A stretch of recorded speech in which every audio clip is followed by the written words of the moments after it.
The lights of the television studio burned bright, casting harsh shadows across the faces of the audience members who sat in anticipation. The air conditioning hummed quietly beneath the buzz of whispered conversations. This wasn't just any evening broadcast of The Truth with Maxwell Reed.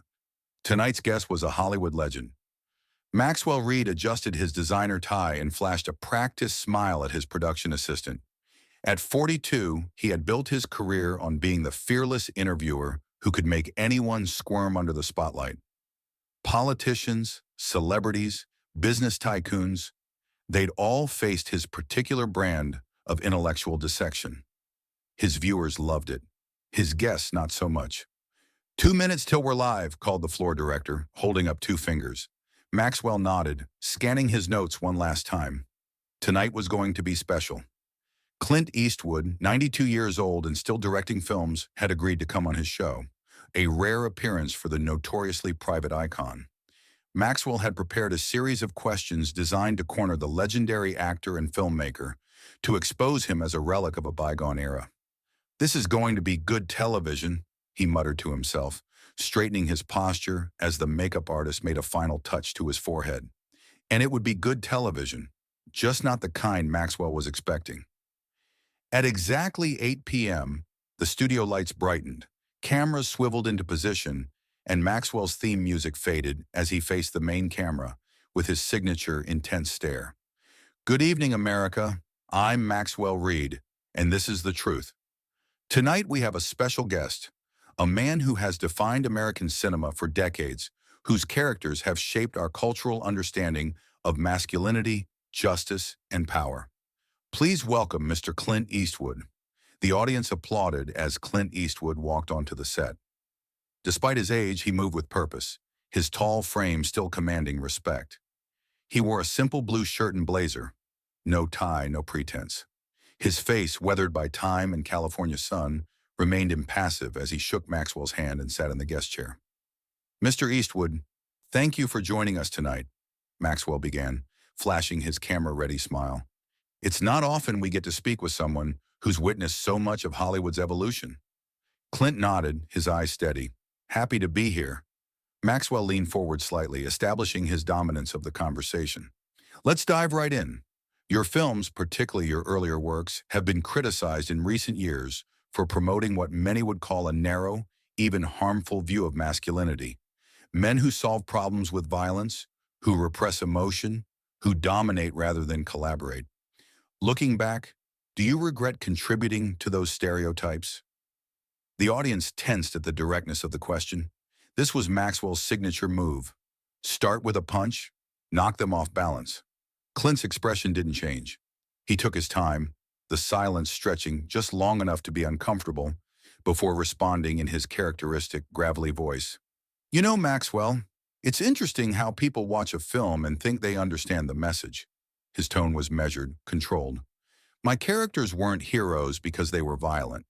They were heroes because they stood for something, because when everyone else walked away, they stayed." Maxwell wasn't going to let him off that easily. "But surely you must acknowledge that films like Dirty Harry glorified police brutality and vigilante justice? In today's climate, don't you think that's problematic?" Clint leaned back slightly, studying Maxwell with eyes that had seen decades of Hollywood games. "Have you actually watched Dirty Harry, Maxwell?"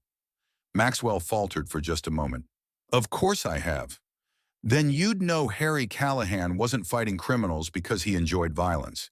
He was fighting a system that protected criminals at the expense of victims." Clint's voice remained even, but carried an unmistakable weight. "The film wasn't saying, 'This is how cops should behave.' It was asking, 'What happens when our institutions fail the people they're supposed to protect?'" A murmur rippled through the audience. This wasn't going according to Maxwell's script. "Nevertheless," Maxwell pressed on, "your films have consistently valorized a certain type of masculine strength, stoic, unemotional, often violent. In an age where we're trying to teach young men about emotional intelligence and nonviolent conflict resolution, don't you think those portrayals are outdated at best, harmful at worst?" Clint's eyes narrowed slightly. The corner of his mouth twitched. Not quite a smile, but something close to it. You know what's harmful, Maxwell? Telling young men their strength is toxic. Telling them that standing firm in their principles is wrong. That protecting people is somehow outdated. The studio grew quieter. Even the camera operators seemed to be holding their breath. I've played tough characters, sure, Clint continued, but they weren't tough because they couldn't feel. They were tough because life demanded it of them. Real strength isn't about violence, it's about resilience. It's about getting knocked down 7 times and standing up 8. Maxwell shifted in his seat, sensing he was losing control of the interview. But wouldn't you agree that modern masculinity, Clint interrupted, raising an eyebrow. You're talking like being a man is something that changes with fashion. The core of it, integrity, responsibility, courage, that doesn't change. Never has, never will. Maxwell tried to regain his footing. Yet many would argue a lot of things, Clint said, his voice firm but not raised. That doesn't make them right. Look, I've been in this business for over 60 years. I've seen trends come and go, but certain truths remain. He leaned forward slightly, his gaze unwavering. You're asking me if I regret making films about men who stand up against evil, who protect the vulnerable, who face danger instead of running from it? I don't regret that one bit. The tension in the studio was palpable. This wasn't the easy target Maxwell had anticipated. The interview was slipping from his grasp and everyone could feel it. Maxwell glanced at his notes, trying to find a new angle of attack. He needed to regain control quickly. Let's talk about your directorial choices then, he said, forcing confidence back into his voice. As a director, you've had the power to shape narratives beyond just your own roles. Critics have pointed out that your films often depict a world where problems are solved by the great man, usually white, usually working alone. Don't you think that perpetuates outdated power structures? Clint gave a small sigh, the kind a teacher might give when facing a particularly stubborn student. You ever been on a film set, Maxwell? Maxwell blinked. I've visited several, yes. Then you know filmmaking is anything but a solo act. It's one of the most collaborative art forms there is. Clint gestured with his hand, emphasizing his point. When I direct, I'm working with hundreds of talented people.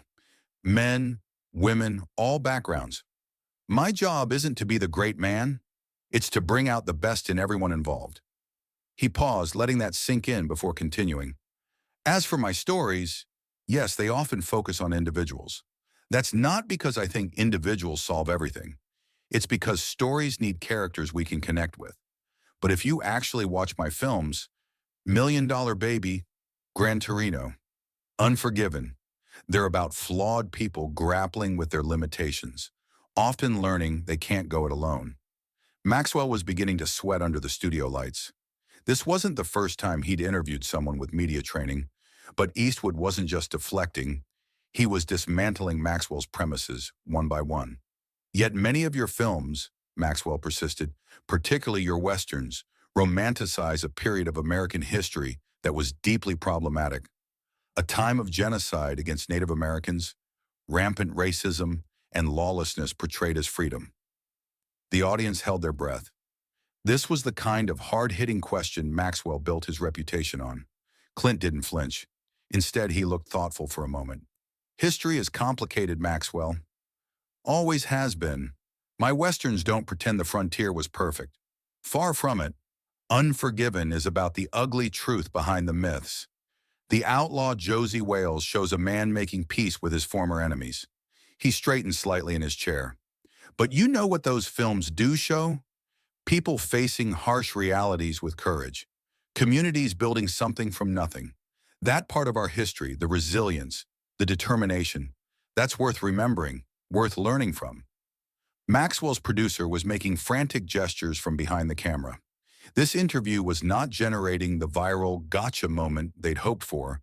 Instead, Eastwood was coming across as measured, thoughtful, and worst of all, for Maxwell's purposes, reasonable. Time to go for the jugular. Mr. Eastwood, you've been notoriously private about your political views, though you've supported both Republican and Democratic candidates in the past. In today's divided America, don't you think artists have a responsibility to take a clear stand against harmful policies and rhetoric? Clint's eyes flashed, the first sign of true irritation he'd shown. You know what I think, Maxwell? I think we have enough people shouting their politics.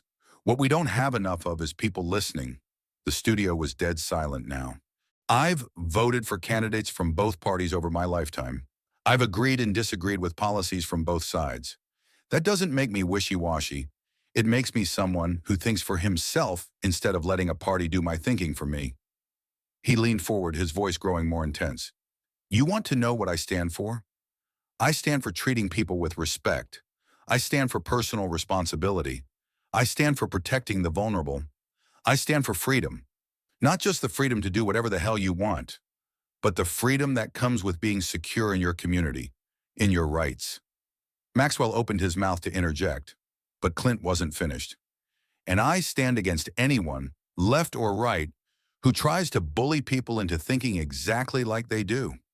The minute you decide someone with different views isn't worth listening to, you've stopped being an American and started being something else entirely. A woman in the third row of the audience spontaneously began to applaud. Within seconds, others joined her. Maxwell watched in disbelief as nearly half the studio audience broke into applause for what amounted to a rebuke of his entire interview approach. The commercial break couldn't come fast enough for Maxwell Reed. As soon as the on-air light blinked off, he yanked his microphone pack and stalked over to his producer. What the hell is happening out there, he hissed, keeping his voice low enough that the audience couldn't hear. He's completely controlling the narrative. His producer, Sarah Levine, looked grim. Social media is blowing up, Max. Clips are already going viral. Good, that's what we want. Not like this, Sarah replied, showing him her tablet. Look at the hashtags. Number Eastwood Wisdom is trending. People are loving him. Maxwell glanced at the screen and felt his stomach drop. The comments scrolling by were overwhelmingly supportive of Eastwood. Finally, someone who can think for themselves. Maxwell just got schooled by a legend. This is why Eastwood is the GOAT. Reed thought he was going to trap him, LMO. Maxwell ran a hand through his perfectly coiffed hair. We've got 10 minutes left after the break. Give me something I can use to turn this around. Sarah swiped through her notes. We could try the Gran Torino angle. Ask about the racial slurs in the film. Fine, anything else? His personal life? The multiple relationships? Children with different women? Maxwell nodded. Good, hit him with both. Make it personal. We need a reaction. Across the stage, Clint Eastwood sat calmly in his chair, sipping water. Unlike Maxwell, he hadn't removed his microphone during the break. He watched the frantic conversation with mild interest, like a man observing animals at a zoo. When a production assistant approached to ask if he needed anything, he simply shook his head and smiled. The floor director's voice rang out, 30 seconds to air. Maxwell hurried back to his seat, straightening his tie and plastering on his professional smile. Clint set down his water and turned his attention back to his host, his expression giving away nothing. And we're back with the truth in 5, 4, 3. The director pointed silently for the final 2 beats, and the red light flashed on. Welcome back to The Truth. We're continuing our conversation with Hollywood legend Clint Eastwood. Maxwell's voice had regained its confident edge. Mr. Eastwood, I'd like to discuss your 2008 film, Gran Torino, which you both directed and starred in. The film contains numerous racial slurs and stereotypes. In retrospect, do you think that was appropriate, especially for a white filmmaker? Clint nodded slowly, as if he'd been expecting this line of questioning. Gran Torino is about a racist man learning to see beyond his prejudices, he replied evenly. Walt Kowalski starts the film as a bitter, isolated man full of hate and ends it sacrificing himself for the very people he once slurred. It's a story about redemption, about growth. He paused, looking Maxwell directly in the eye. If you want to tell stories about overcoming racism, you have to show the racism first. Sanitizing that reality doesn't help anyone. It just lets us pretend those attitudes don't exist. Maxwell pressed on. But as a white man, was it really your story to tell? The corner of Clint's mouth twitched again. The screenplay was written by Nick Schenk, based on his experiences living in a diverse neighborhood in Minnesota. The Hmong cultural details were overseen by Hmong advisors. Many of the Hmong actors were from the community the film depicted. He leaned back slightly in his chair. But more importantly, Maxwell, stories don't belong to any one group. They belong to whoever has the courage to tell them honestly. Gran Torino wasn't just about race, it was about generational divides, about the cost of violence, about finding family where you least expect it. Maxwell could feel the interview slipping away again. Time to get personal. Throughout your career, you've had multiple relationships, children with different women. Some might say that contradicts the values of responsibility and integrity you claim to champion in your films. How do you reconcile that? A murmur ran through the audience. This was a low blow, even by Maxwell's standards. But if he was hoping to finally rattle Eastwood, he was disappointed. Clint's expression darkened briefly, then settled back into its composed state. "I've made mistakes in my personal life," he said quietly. "I've never claimed to be perfect. But what I have done is take responsibility for those mistakes. I've supported my children. I've maintained relationships with them. I've owned my failings." His voice grew stronger. "That's the difference between the values I believe in and the caricature you're trying to create, Maxwell. Real integrity isn't about never failing. It's about facing your failures honestly and doing what you can to make them right." Maxwell felt a drop of sweat trail down his back. This wasn't working either. "But surely," he began, but Clint cut him off. "Let me ask you something, Maxwell." His tone wasn't angry, but it carried an authority that silenced the room. "Why did you invite me on your show tonight?" Maxwell blinked, thrown off by the sudden reversal. To discuss your career and legacy, of course." Clint shook his head slightly. "Number you invited me here because you thought I'd be an easy target. An old man with outdated views you could corner and embarrass." The audience was completely silent now. Even the camera operators seemed frozen. "You didn't invite me for a conversation. You invited me for a public execution." Clint's voice remained level, but carried to every corner of the studio. "The problem is, Maxwell, I've been facing tougher opponents than you since before you were born." He leaned forward, his gaze unwavering. "You know what's really outdated? This kind of gotcha journalism, trying to reduce complex issues to sound bites, trying to make your name by tearing other people down." Maxwell's face flushed red. "Mr. Eastwood, that's not... The world doesn't need more division, Maxwell. It doesn't need more self-righteous finger-pointing. What it needs is more honest conversation, more listening, more respect for the fact that good people can see things differently without one of them being evil." The silence that followed was deafening. Maxwell looked like a man who had walked into his own home, only to find all the furniture rearranged. For perhaps the first time in his career, he was completely at a loss for words. In that moment of silence, someone in the back row of the audience began to applaud. Slowly at first, then joined by others, until the entire studio erupted in applause. Not the polite, prompted applause of a TV audience, but genuine, spontaneous appreciation. Maxwell Reed sat motionless, watching as the audience gave Clint Eastwood a standing ovation in the middle of what was supposed to be his takedown. The aftermath was swift and merciless. By midnight, clips of the interview had been viewed millions of times across every social media platform. Maxwell's most brutal questions, followed by Clint's measured responses, became instant memes. The moment when Clint asked, "Why did you invite me on your show tonight?" was remixed into countless videos. Media outlets that normally aligned with Maxwell's perspective tried to spin the interview as Eastwood being defensive or avoiding the tough questions. But the public wasn't buying it. The raw footage spoke for itself.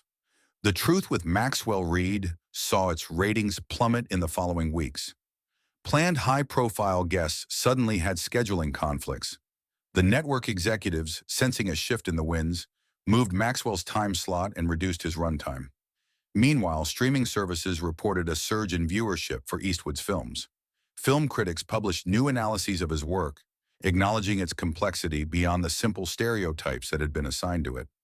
A new generation discovered his films, viewing them through fresh eyes. Clint himself did what he had always done.